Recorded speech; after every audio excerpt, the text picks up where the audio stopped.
Are you ready for another classic dish, but also another way you can use some of those things you have in your pantry? So shelf-stable supper. Come on, let's make it.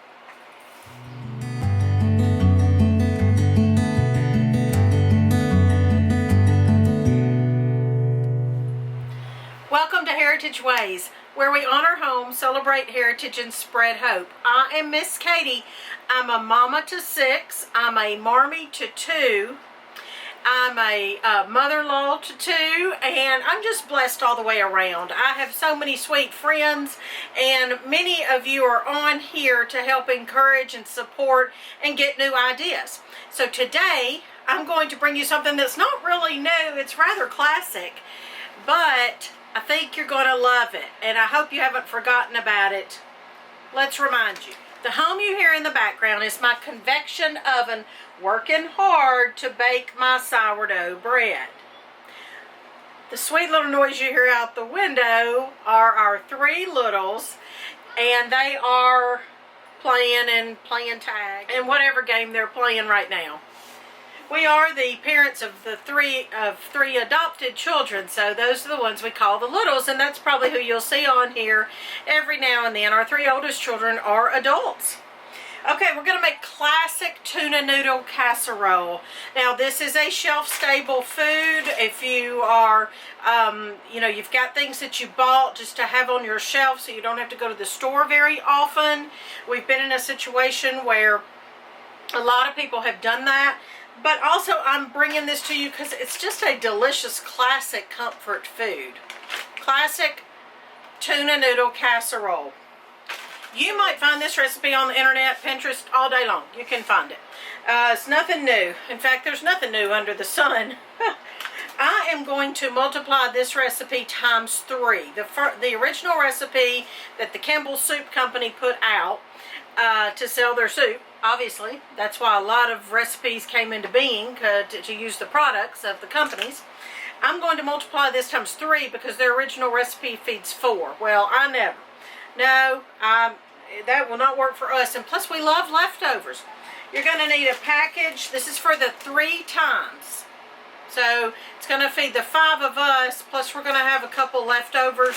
But if we had all 12 in the family, this would feed all 12 of us in one meal with other dishes. So,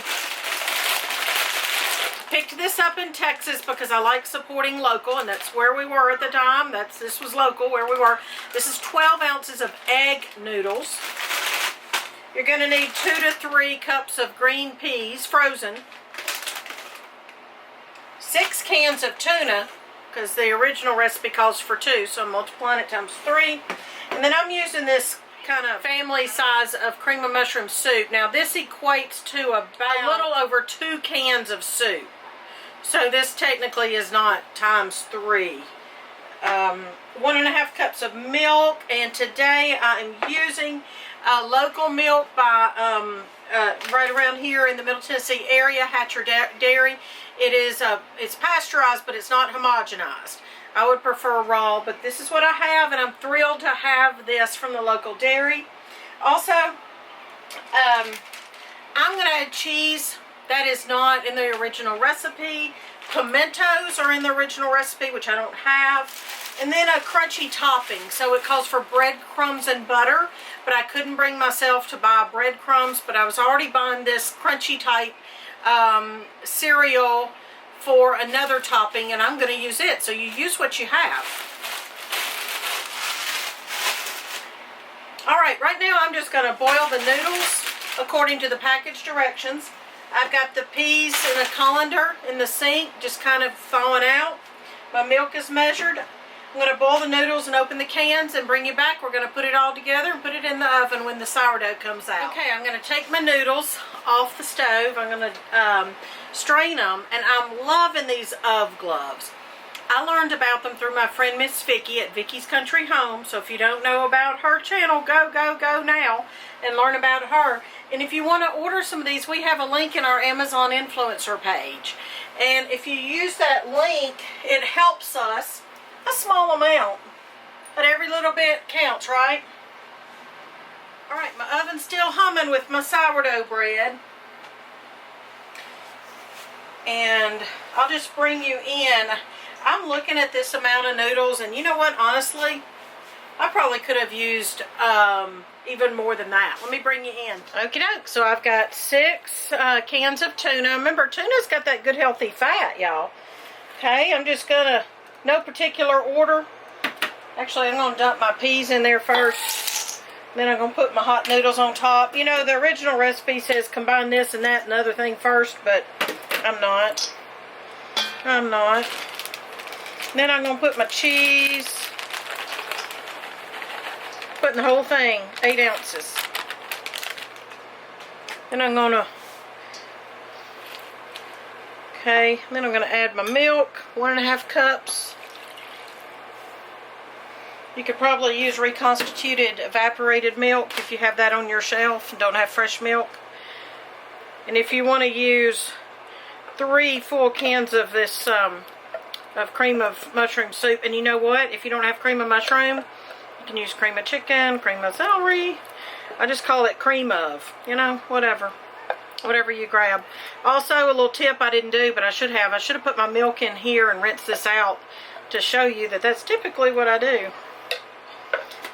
Alright, now, if I think this isn't enough soup, canned soup, I'm going to go grab me another can.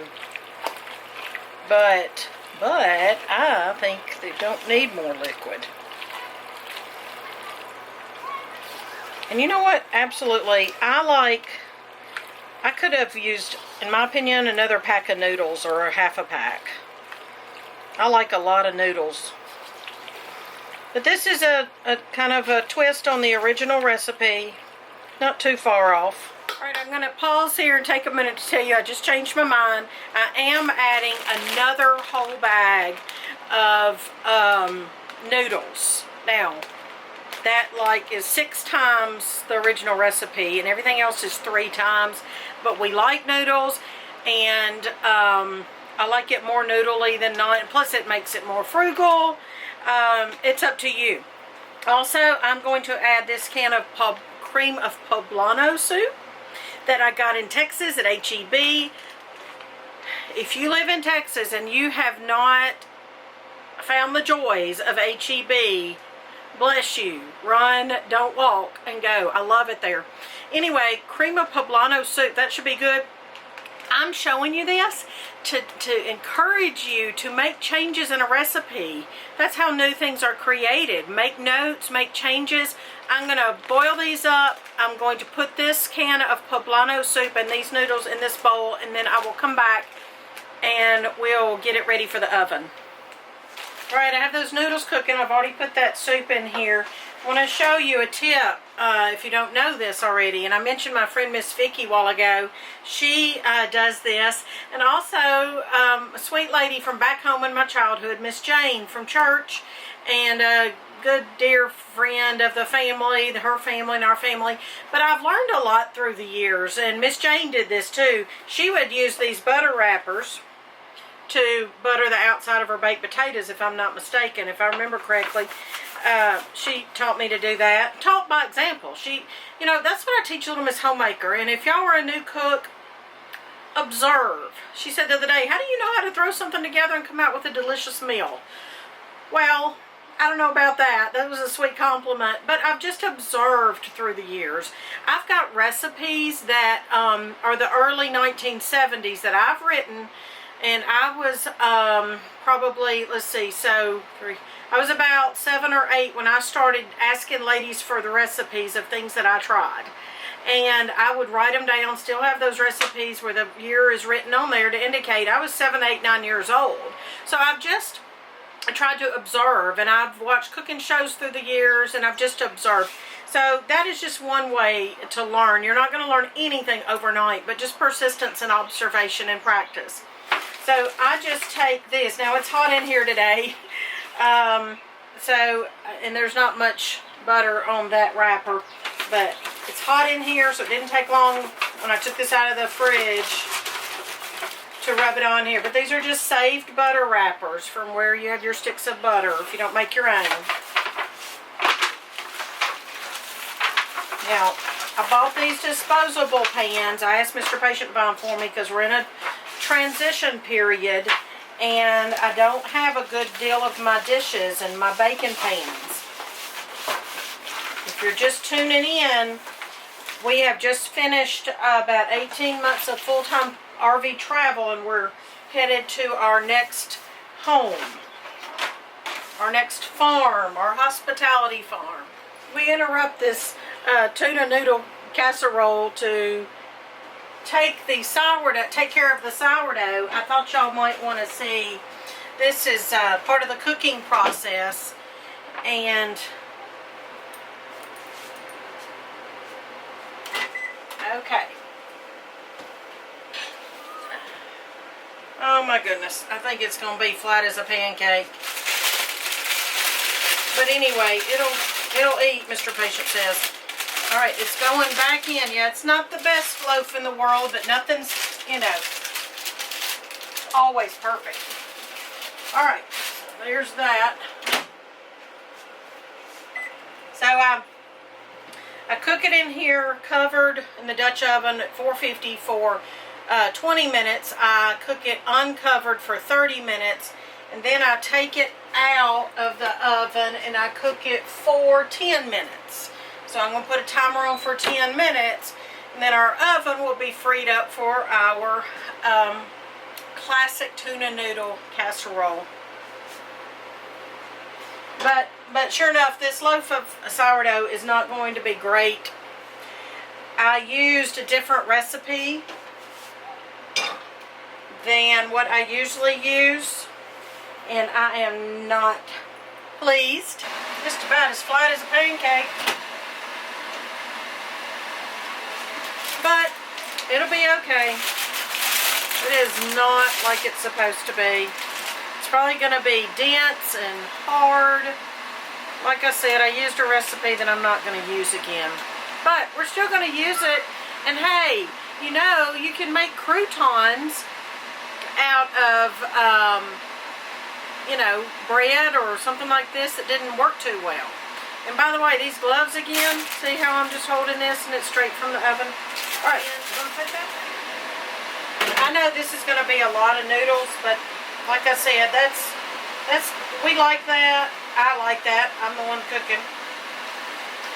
This is going to be a whole lot. Now go ahead and get your butter melted. I put about a half stick to 3/4 of a stick. Melted it on the stove. I think this is great. I can smell those poblano peppers coming alive. Okay, I'm going to put this in my 2 pans. Now remember, we don't mind having leftovers. In fact, it helps me, so I don't have to cook so much in a few days. It helps me get ahead.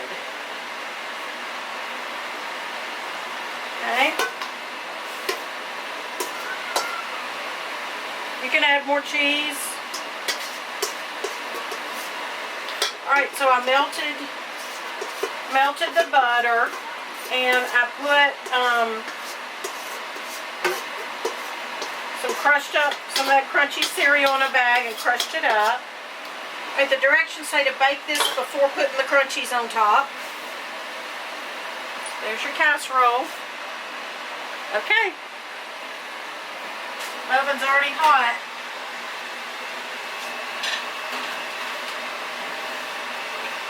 Only one will fit in my oven. Alright, 30 minutes. We'll come back. We'll put our crunchies on top and put it in for about 5-10 minutes more. Now, in the past, I have put my melted butter in my bag and just kind of sprinkled it on. Or I can put my crunchies in my melted butter, which is what I'm going to do right now. And I will have that ready to go. Alright, I'm going to stir it a little bit, and this is what the original recipe says to do. Typically you wouldn't stir a casserole, you just leave it, but I'm going to stir it and I'm going to put it back in the oven for about, with the topping, for, I think it said 5-10 minutes. Half the topping is for one, and half is for the other. Oh, there's my timer. Well, I've only got 2 hands. I can't get to it.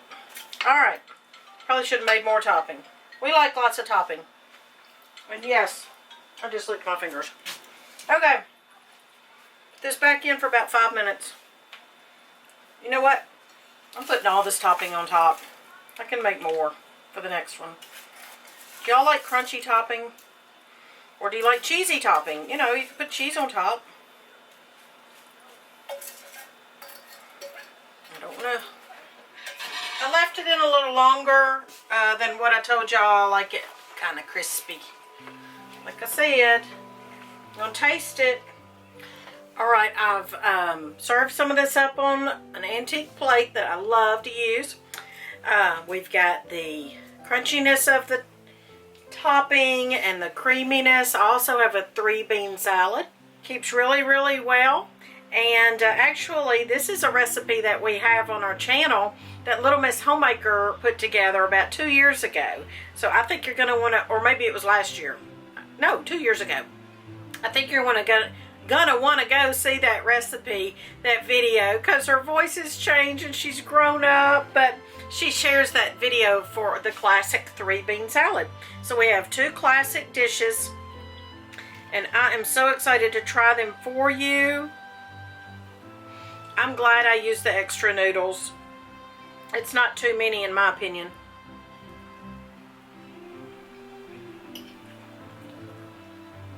Classic dish. You can use more cheese. I like the peas. Frozen peas are not mushy like the canned peas. Mmm.